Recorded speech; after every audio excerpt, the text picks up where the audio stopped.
ओम श्री वेद पुरुषाय नमः। नमस्कार। क्लास नंबर 678 पुस्तक है श्रीमद् भगवद गीता जी शंकराचार्य जी के भाष्य के अनुसार आरंभ किया जाता है। ओम श्री सीता रामचंद्राभ्याम नमः। नमो गुरुभ्यः। ओम अथ काल देवता श्री विक्रमी संवत् 2082 मार्गशीर्ष कृष्ण पक्षः नवमी गुरुवारः मघा नक्षत्रम् उत्तरायणं शरद ऋतुः। ओम तत्सत्। श्री शंकराचार्याय गुरवे नमः। यो यां यां तनुं भक्तः श्रद्धयार्चितुमिच्छति तस्य तस्याचलां श्रद्धां तामेव विदधाम्यहम्। अध्याय नंबर 7 और श्लोक नंबर 21। पुस्तक है Gita press Gorakhpur, book number 10, Shankaracharya ji के भाष्य वाली भगवद गीता जी। अच्छा जी, तो इस श्लोक में भगवान बता रहे हैं कि तेषाम च कामीनाम, उन कामियों का। तो भाई कौन से कामियों का? तो इसका संबंध पिछले श्लोक से है। पिछले श्लोक में भगवान ने कहा था कि आत्मा एव सर्वम, आत्मा सर्वम वासुदेव है इति एवं अप्रतिपत्तौ कारणम। इसको नहीं जानने में क्या कारण है? तो अच्छी तरह समझें कि भगवान यहाँ पर अब वैदिक दृष्टि दे रहे हैं कि वेद जो हैं वो दो विषयों में प्रमाण हैं। एक वो बता रहे हैं कि आपके कर्म के अनुसार आपको कौन सी गति की प्राप्ति होती है, और दूसरा आपको बता रहे हैं कि आप इस कर्म और फल का जो संसार चक्र है, इससे तत्व ज्ञान को जानकर मोक्ष कैसे प्राप्त करते हैं। ये आपको बात समझ में आई कि भगवान वेद जो हैं हमको एक यज्ञ बताते हैं कि सत्य ने अविद्या आत्म अज्ञान में एक रूप धारण किया है। कृपया ये बातों को अच्छी तरह पकड़िए, क्योंकि हम इनको सुन लेते हैं लेकिन ये आधे पके हुए अंदर रह जाते हैं। तो ना ये ज्ञान बनते हैं और ना ही ये हमारा कोई मार्गदर्शन करते हैं, बस अंदर सड़ते रहते हैं। इसलिए कैसे आई है ये सृष्टि, कैसे ये सृष्टि जो है वो किसी गॉड के द्वारा बनाई नहीं गई है, उसके मैजिक के द्वारा नहीं बनाई गई है, और ना ही ये साइंस के नेचुरल लॉज के द्वारा अपने आप ही आ गई है। तो फिर ये कैसे आई है? ना इसको गॉड ने बनाया है, ना ये अपने आप आई है, तो आई कैसे है? तो ऐसे प्रश्न पूछना चाहिए कि कैसे हमारी वैदिक सृष्टि जो है वो एक तीसरी सृष्टि है जिसको कोई नहीं जानता। और वो सृष्टि क्या है? वो है जब किसी सत्य का अज्ञान होता है, तो अज्ञान की दशा में सत्य में एक माया बीज आ जाता है। माया बीज अर्थात अविचारित सिद्ध, जो अविचार में सिद्ध होता है, विचार करने पर बाधित हो जाता है। जैसे रस्सी को नहीं जानने पर उस रस्सी के अंदर एक माया बीज आ जाता है जिससे सर्प आ जाता है। थोड़ा भी कोई इस पे विचार करने लगे तो जीवन पूरी तरह यूटर्न को प्राप्त हो जाता है। एक नई दृष्टि मिलती है कि ये सृष्टि सत्य में दिखने वाली एक माया सृष्टि है, एक अविद्या कल्पित सृष्टि है। ये तब तक है जब तक हम ज्ञान से इसकी बाधा नहीं कर लेते और सत्य को जान नहीं लेते। लेकिन ये बात समझने में कितने जन्म लग जाते हैं, तो प्रयत्न करते रहना चाहिए। अच्छा, तो ये जो कल्पना रूपी यज्ञ है, अब ये बहुत बड़ी बात है कि कल्पना से हम सोचते हैं बिल्कुल एब्सर्ड कोई चीज़ आएगी जिसमें कुछ है ही नहीं, तो कल्पना से आई है। लेकिन ऐसा नहीं है, ऐसा कोई नियम नहीं है कि आप कल्पना से कोई चीज़ देखेंगे तो उसके अंदर कोई इंटेलिजेंस नहीं होनी चाहिए, उसमें कोई नियम नहीं होने चाहिए।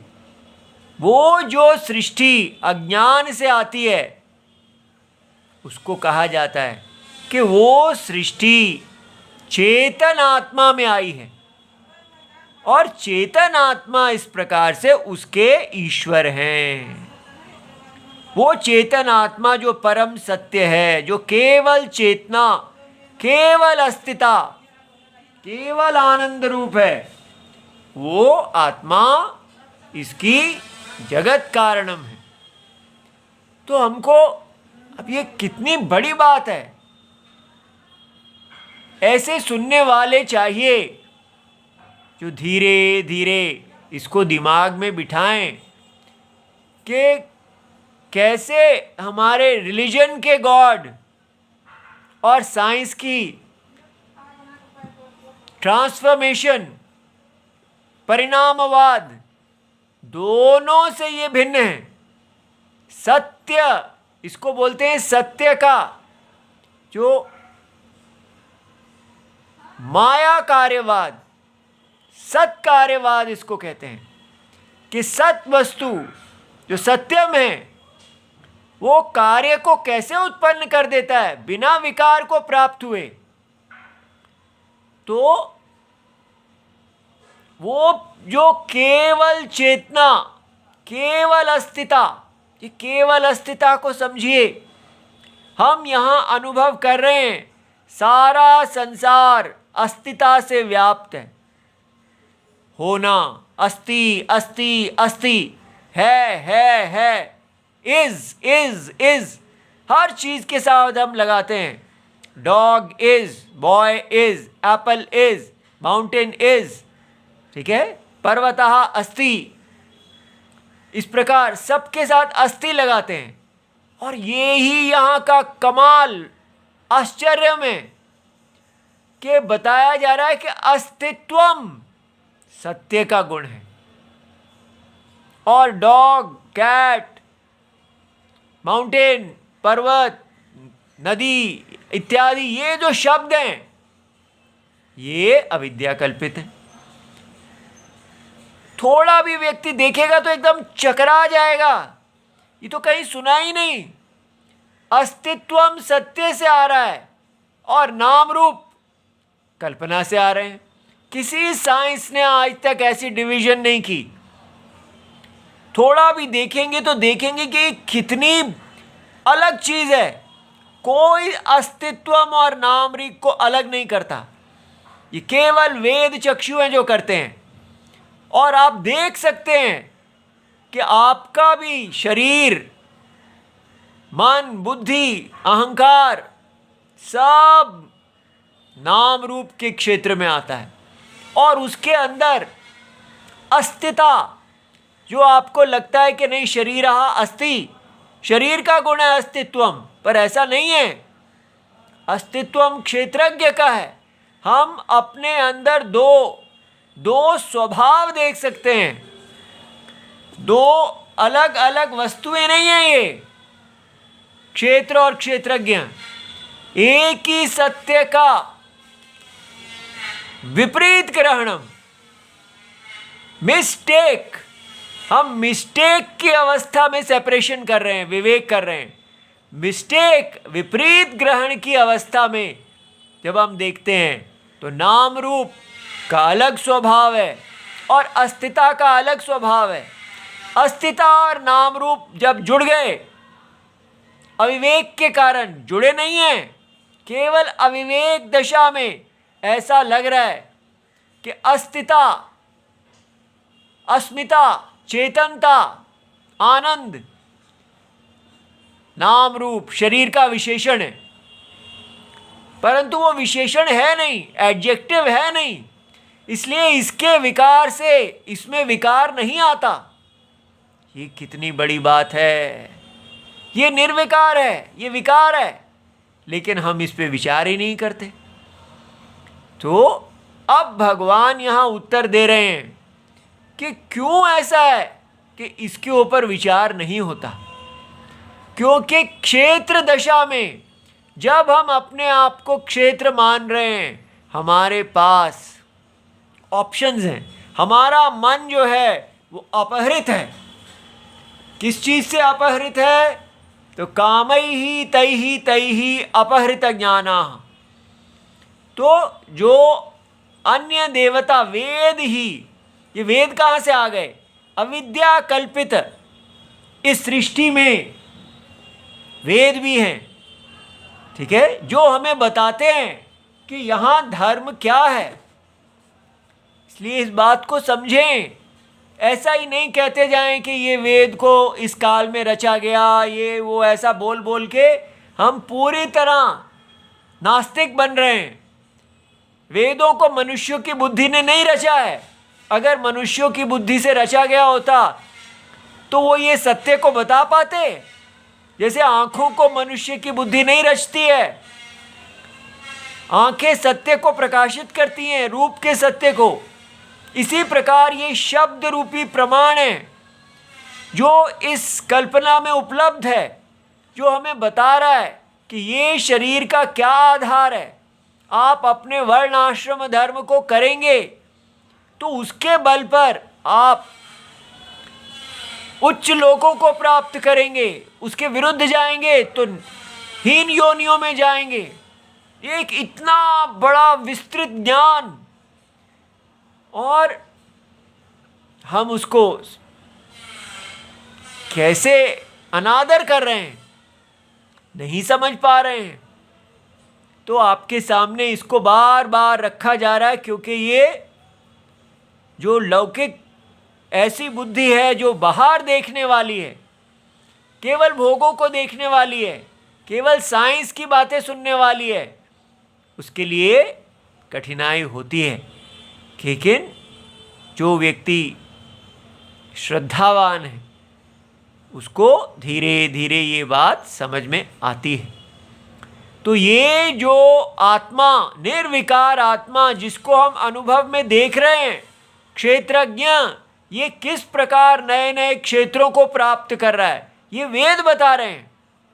तो कहा कि वेद के अनुसार व्यक्ति देवताओं के शरीरों को प्राप्त करने की इच्छा करता है, और उस इच्छा के अनुसार जो जो नियम है उसका पालन करता है, और वो इस चीज़ पे विचार नहीं करता कि ये जो क्षेत्रज्ञ है ये ही नए नए शरीर प्राप्त कर रहा है, तो ये सब अविद्या के अंदर है, इससे मोक्ष प्राप्त किया जा सकता है, ऐसा उसके मन में नहीं आता। वो केवल बस लॉक हो जाता है उसी अपने काम में, और इस प्रकार वो देवताओं के पद को प्राप्त करता है। लेकिन आजकल जो है, जैसे दुनिया आजकल है, हमारे पास देवताओं की इच्छा करके देवता की प्राप्ति के लिए अपने नियम का पालन करने वाले लोग ही दुर्लभ हैं। ऐसा कोई मिलेगा ही नहीं। ऐसी कोई भगवत गीता, वैदिक भगवत गीता भी नहीं पढ़ाई जाती है। नई नई बाजारू भगवत गीताएं हैं जो हमें पता नहीं क्या पढ़ा रही हैं। वैदिक स्थिति में क्या है कि आप अपने वैदिक कर्मों से देवताओं के शरीर को प्राप्त करते हैं, देवताओं के लोक को प्राप्त करते हैं, या आप में वैराग्य आता है तो आप उसको छोड़ के सत्य की तरफ जाते हैं। तो या आप अविद्या में अभ्युदय और या निश्रेयस, दो ही हमारे पास धर्म के फल हैं। अभ्युदय, निश्रेयस। अभ्युदय फल है कि आप उच्च लोकों की प्राप्ति करें, और निश्रेयस का फल है कि आप अपने कर्म योग फल को छोड़ दें और अपने धर्म की, यज्ञ की वृद्धि में लगे रहें, और उससे आप शुद्धि को प्राप्त करें। यज्ञ में ब्राह्मण, क्षत्रिय, वैश्य, शूद्र अपने स्वधर्म को करें, शुद्धि को प्राप्त करें। अंतरात्मा परम सत्य जो अस्तिता रूप है, चेतना रूप है, आनंद रूप है, नाम रूप से जिसका कोई संबंध नहीं है, नाम रूप केवल कल्पना है, इस प्रकार जानते हुए सत चित आनंद रूप आत्मा में धीरे धीरे स्थिर हो जाएं, मोक्ष को प्राप्त करें। तो भगवान यहां बता रहे हैं कि ये जो काम है देवताओं की को प्राप्त करने का, ये अप्रतिपत्ति कारणम है। इसके कारण व्यक्ति मोक्ष की ओर नहीं जाता है। लेकिन आजकल की स्थिति में हमारा अप्रतिपत्ति कारणम क्या है? वेद में बताए हुए देवताओं के लिए यज्ञ आदि करना नहीं, काम्य कर्म नहीं। हमारा अप्रतिपत्ति कारणम है कि हम वेद चक्षु से को देखते ही नहीं है। हमारे पास वेद चक्षु उपलब्धि नहीं है। हमारे को एक ही चीज आती है, दृष्ट भोग। ठीक है, जो भी सामने दुनिया दिख रही है, इस दुनिया में भोग की प्राप्ति। इसलिए हम इतने मोहित रहते हैं कि हमारा मोह जो है, तो अपहृत ज्ञानः जो कहा है, यहाँ हमारे लिए क्या है कि हम अहम देहः, शरीर बन के केवल कोई ब्राह्मण आदि क्षत्रिय वो हम नहीं चाहते हैं। इसीलिए वर्ण आश्रम हमको किसी को पसंद नहीं आ रहा है। हम कहते हैं कि आप जो नौकरी करते हो उसके अनुसार आप अपने आप लेबल लगा लो। प्रोफेसर हो तो कह लो भाई मैं तो ब्राह्मण हूँ, और अगर जो आपको लगाना है लगा लो। ये सब लेबल है, इनका कोई मतलब ही नहीं है। असली चीज़ है बाजार में नौकरी करना और कमाना। तो पैसा ही सब कुछ है। तो जब पैसा सब कुछ है, वो किसी भी लेबल के अंदर आ जाए तो वर्ण आश्रम का कोई मतलब नहीं है। ऐसा आजकल के जो वेद को अपने आप को नेशनलिस्ट इत्यादि राष्ट्रवादी बता रहे हैं, वो ऐसा कह रहे हैं। तो कल की कक्षा में हमने देखा कि कैसे मातंग मुनि जो थे वो ब्राह्मण के, अपने आप को ब्राह्मण पिता का पुत्र समझते थे, लेकिन वो ऐसा नहीं हुआ। माता ने एक शूद्र के साथ संबंध बनाया और उन्होंने एक ऐसा पुत्र जन्म दिया जो चांडाल कहलाया, एक ब्राह्मणी माता और शूद्र पिता से उत्पन्न होने वाला। और इस प्रकार मातंग जो थे, उन्होंने ब्राह्मणत्व के लिए इतना प्रयत्न किया, लेकिन उनको ब्राह्मणत्व इतना तपस्या करने पर भी, सारे गुण प्राप्त होने पर भी नहीं मिला। तो इसलिए हमें समझना चाहिए ये सनातन वैदिक धर्म है, कभी ना बदलने वाला। वर्ण आश्रम धर्म कभी नहीं बदलेगा, वो ऐसा ही है। इसलिए उसको आधुनिक स्थिति में आप बदल नहीं सकते हैं। सबको इक्वालिटी दे दो, कैसे दे दोगे? आपकी मर्जी है क्या? इसलिए यहां जो भगवान बता रहे हैं कि वेद में ऐसा है कि आपके पास काम्य कर्म की भी छूट है और आपके पास निष्काम कर्म की भी छूट है। काम्य कर्म धर्म है, देवताओं के पद के लिए प्राप्ति करना धर्म है, अधर्म नहीं है। तो धर्म का एक फल अभ्युदय है और धर्म का दूसरा फल निष्काम कर्म से किया गया कर्म मोक्ष देने वाला है। ये दोनों हैं। लेकिन अपने वर्ण आश्रम की परवाह ही ना करना और कहना मैं तो कुछ भी कर लूँ, कोई भी कुछ भी बन सकता है, वर्ण आश्रम का कोई मतलब ही नहीं है। मॉडर्न टाइम में इंजीनियर, डॉक्टर इत्यादि होता है, ये वर्ण आश्रम क्या है, इसको हटा ही दो। मॉडर्न सनातन धर्म को वर्णाश्रम धर्म चाहिए ही नहीं। ऐसी बातें करके आप वेद के अनुसार अगर नहीं जिएंगे तो ये पाप है। ठीक है, वेद ने जिस प्रकार यज्ञ में स्वधर्म बनाया है वो मार्केट नहीं है, ये संसार यज्ञ है, भगवान विष्णु का वपु है। इसमें अपने अपने स्थान पर या तो आप काम्य कर्म कीजिए तो देवताओं के पद की प्राप्ति के लिए लगिए जन्मांतर, या आप निष्काम कर्म कीजिए, दो ही हैं, तीसरा कोई नहीं है कि बाजार में जाके जो मर्जी करना है कीजिए और कहीं दान आदि कर दीजिए, हिंदू धर्म को बढ़ाइए। ऐसे कोई हिंदू धर्म नहीं बढ़ता। हिंदू धर्म वर्ण आश्रम धर्म लक्षण है, वेद प्रतिपादित है, तो यही हमें आता है, हम तो यही बता सकते हैं। अब ये देखिए, यहां भगवान कह रहे हैं, कौन भगवान, कहां से आ गए, ये समझना है कि अविद्या के अंदर यही क्षेत्रज्ञ, सर्वात्मा, सत्य आत्मा सारी नियंता हैं। इस सारी व्यवस्था को कौन धारण किए हुए है, क्षेत्रज्ञ।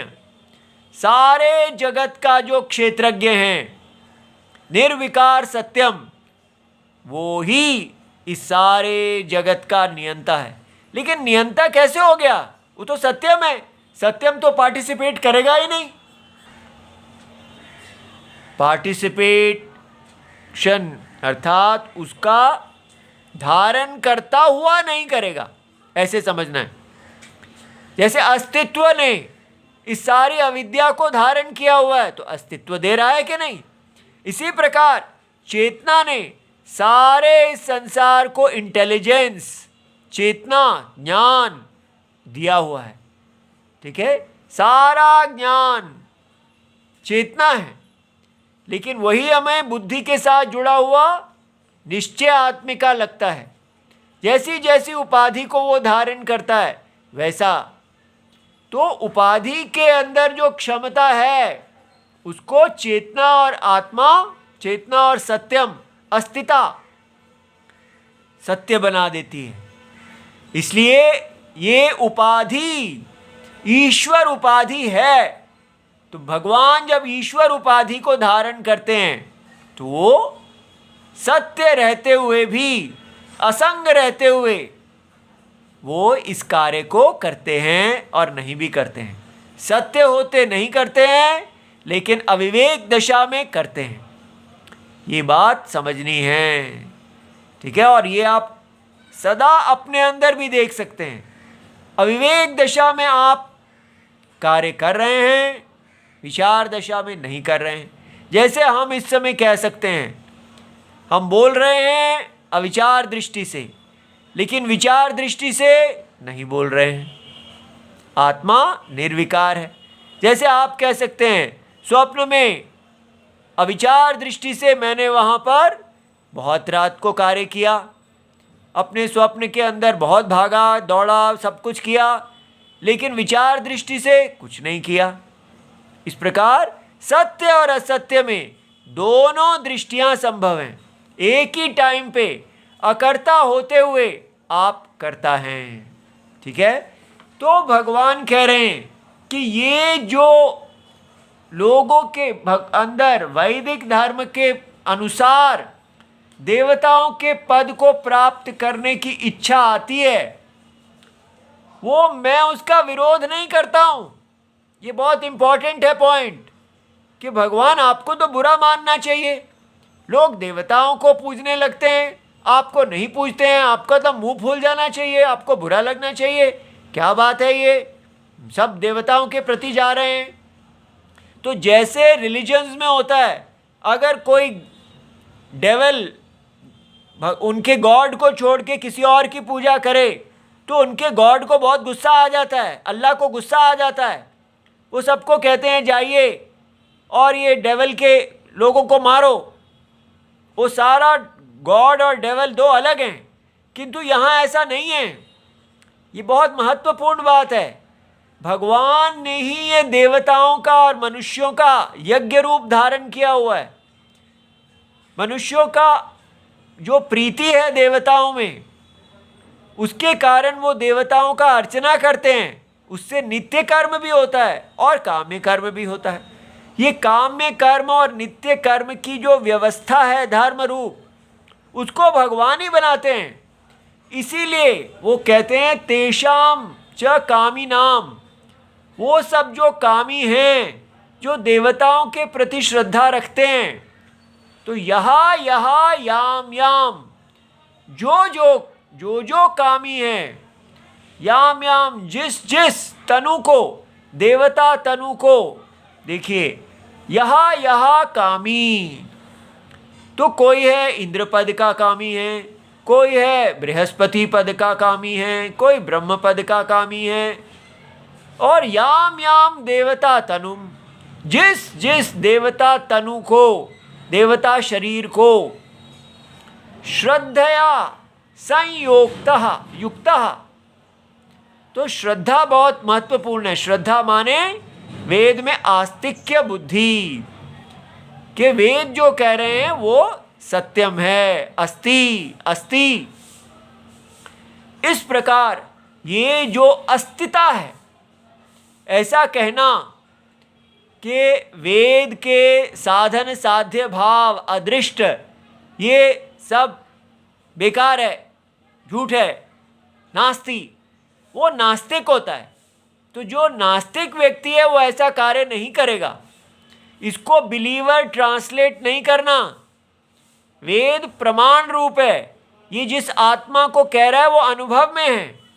आप देख सकते हैं कि आपका शरीर आ जा रहा है, आपका शरीर विकार को प्राप्त हो रहा है, लेकिन शरीरी आत्मा निर्विकार है।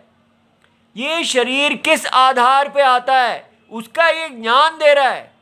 इसलिए इसको श्रद्धा कहते हैं, इसको आस्तिक्य बुद्धि कहते हैं। तो श्रद्धा से संयुक्त वो देवता तनु के साथ जुड़ा। कौन है वो? भक्त। तो उन देवताओं के प्रति उसकी प्रीति है। वो सदा कार्तिकेय भगवान इस प्रकार, या जो जो देवता, गणेश जी, उनके ही पद को प्राप्त करना चाहता है। उनको वो सर्वात्मा रूप में नहीं देखता है, वो उनको देवता रूप में देखता है। दोनों में भेद देखिए। सब तनुओं में भगवान नारायण को भी देखा जा सकता है, या केवल एक विशेष देवता को देखा जा सकता है जो एक कार्य कर रहे हैं। तो ऐसा वो भक्त होते हुए, भक्तः सन अर्चितुम पूजयितुम इच्छति। ठीक है, श्रद्धया अर्चितुम इच्छति, उनके अंदर वो उनका पूजा करने की इच्छा आती है। तो अब भगवान क्या करते हैं? ये पॉइंट बहुत महत्वपूर्ण है। तस्य तस्य कामिनः अचलाम स्थिराम श्रद्धाम तामेव विदधामि स्थिरीकरोमि। भगवान कहते हैं कि उनकी जो श्रद्धा है वो उस देवता के प्रति, उस देवता के शरीर के प्रति स्थिर हो जाए, मैं उसको करता हूं। अब देखिए उल्टा, हम सोच रहे थे कि भगवान कोई ऐसा करेंगे कि वो उससे हट जाएं और तत्वज्ञान की तरफ जाएं, लेकिन वो ऐसा नहीं करते हैं, क्योंकि काम्य कर्म भी धर्म है। अगर कोई व्यक्ति काम्य कर्म करना चाहता है तो भगवान उसको रोकते नहीं हैं। इसीलिए ज्ञानी को भी भगवान ने कहा है कि कोई भी ज्ञानी किसी भी कर्मी को ये ना कहे कि आप अपना कर्म छोड़ दो, उसको उत्साहित करना चाहिए। ठीक है, आप अपने कर्म को कीजिए और धीरे धीरे उनके अंदर अगर वैराग्य आता है, उनको समझ में आता है, तो उनको निष्काम कर्म का उपदेश किया जा सकता है। लेकिन अगर वो सकाम कर्म कर रहे हैं और अपने देवता के आराधना में लगे हुए हैं तो उनको वहाँ डिस्टर्ब नहीं करना चाहिए, वो भी धर्म है। ठीक है, इसलिए हमारे पास वेद में काम्य कर्म और निष्काम कर्म दोनों हैं, दोनों धर्म हैं। तो लेकिन कैसे ये काम्य कर्म जो है ये रिलीजन जैसा नहीं है। रिलीजन में है लूटो मारो, और यहाँ है आप धर्म, वैदिक धर्म के अनुसार उस पद की प्राप्ति अविद्या के अंदर करो। ये दुनिया अविद्या के अंदर आप क्या प्राप्त कर सकते हैं और कैसे अविद्या से बाहर निकल सकते हैं, दो विकल्प का धर्म है ये। निष्काम कर्म अविद्या से बाहर निकालेगा और सकाम कर्म अविद्या के अंदर उच्च गति प्राप्त कराएगा। और रिलीजन क्या कर रहे हैं, अविद्या के अंदर ही लुटेरा बना रहे हैं, सारों को लुटेरा गैंगस्टर बना रहे हैं ताकि आप लूट लूट के अपने आप को आगे बढ़ाओ। इसलिए रिलीजन के अंदर ना तो कोई काम्य कर्म है और ना ही मोक्ष कर्म है। इन दोनों का विभेद देखना चाहिए और हमको समझना चाहिए कि आजकल के मॉडर्न हम हिंदू लोग ना अपने काम्य कर्म को समझ रहे हैं, ना अपने मोक्ष धर्म को समझ रहे हैं। हमने एक तीसरी चीज पकड़ ली है, दृष्ट भोग, बस प्रैक्टिकलिज्म। वो हमारे लिए घातक है, विनाश की घंटी है। उससे हटके वेद को समझना चाहिए, वेद के अनुसारी होना चाहिए। ओम नमो भगवते वासुदेवाय। प्रणाम।